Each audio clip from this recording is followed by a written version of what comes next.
Hi everyone, it's Eric the Train Fan here. Happy 4th of July. I'm filming this on July 4th. I'm not sure when I'll post it. Maybe I'll post it today. But anyways, I just wanted to say that. And it's also my birthday.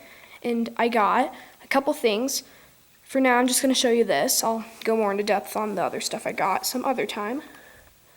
Hopefully soon. But I got this HO Scale Rivarossi Y6B. It's a really beautiful locomotive, but it has some custom things that have been done to it, as a custom coal load, which is nice.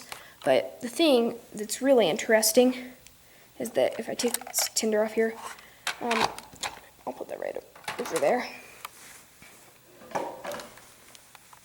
Then we'll see that right here is this little switch, and I have taken the screw out of the shell, and if you follow the wires from the switch, it goes over here to a smoke unit. Now this has come desoldered, so this is my first question. If anyone knows where to solder this wire right here, like where on the smoke unit to solder it, please let me know. I'm not sure about that, but I would like to know. The smoke unit looks like it has melted the shell a little bit, which is unfortunate. But the switch, I believe, is to turn the smoke unit on or off. So here are the wires right here. One of them comes from the motor, and then I think the other one, I'm not sure where it comes. It comes from one of the trucks, I think. Sets of driving wheels. Yes, not trucks. Ain't a diesel locomotive, you dummy. Yeah, so it's got this switch here.